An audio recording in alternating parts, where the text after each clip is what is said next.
আমেরিকার বিমান বিধ্বস্ত হয়ে ৯০ জন সৈনিক দুনিয়া থেকে বিদায় নিয়েছে। দক্ষিণ আমেরিকার দেশ কলম্বিয়াতে এমন ঘটনা ঘটে। C-130 হারকিউলিস সিরিজের এই যুদ্ধ বিমানটি বিধ্বস্ত হয়।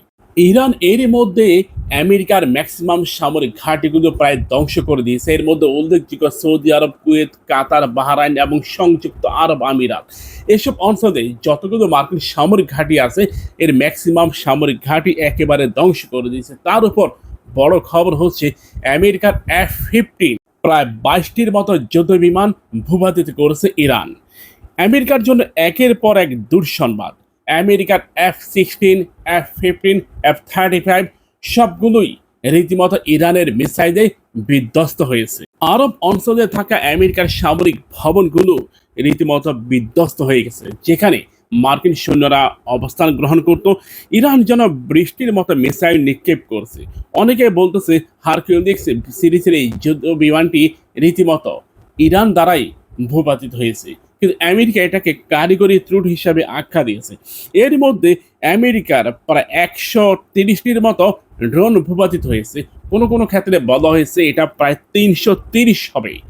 আমেরিকার এত পরিমাণ সামরিক ড্রোন ভূপাতিত হবে, যেটা আমেরিকা কখনো কল্পনা করতে পারেনি। প্রায় মিলিয়ন ডলারের এই সমস্ত সামরিক ড্রোন রীতিমতো শত্রুদের জন্য একটা আতঙ্ক ছিল।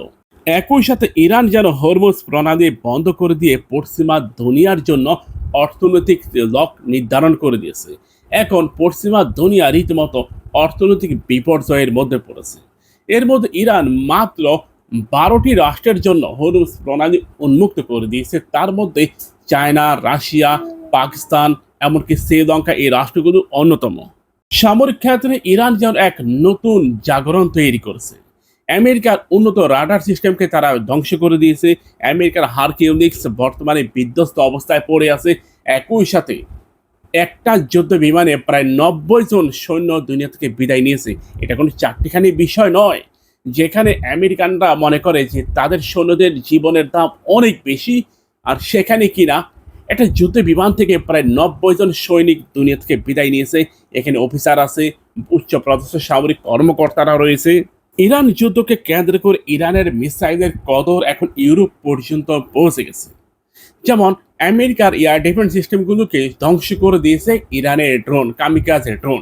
সামরিক বিশ্লেষকরা এটা মনে করতেছে ইরানের এই কামিকাজে ড্রোন ইরানের অর্থনীতির বিপ্লব ঘটাবে। এমনকি আমেরিকার F-35, F-16 এগুলি বিক্রি করে আমেরিকা যেই পরিমাণ অর্থ আয় করেছে তার প্রায় কয়েক গুণ বেশি অর্থ আয় করতে পারবে ইরান তাদের কামিকাজে ড্রোন দিয়ে। এটি একটি আত্মঘাতী ড্রোন। এ কারণে বহু রাষ্ট্র এটি ক্রয় করবে। একটা ড্রোন একবারই ব্যবহার করা যায়, প্রিয় ভাইরা।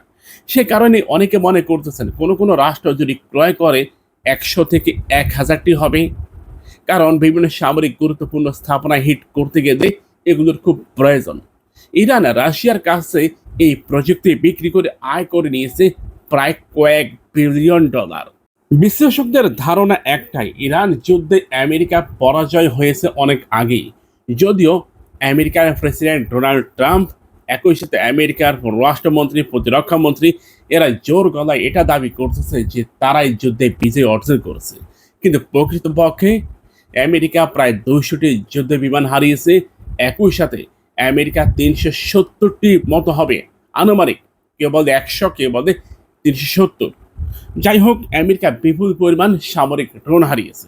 অ্যাটাক হারিয়েছে প্রায় ৬টির মতো। আমেরিকার হারকিউলিস বিধ্বস্ত হয়ে আমেরিকার ধ্বংসের পালকের যেন আরও একটি ছড়ি যুক্ত হলো। ভিডিওটি দ্রুত শেয়ার করুন বিদ্যুৎ গতিতে।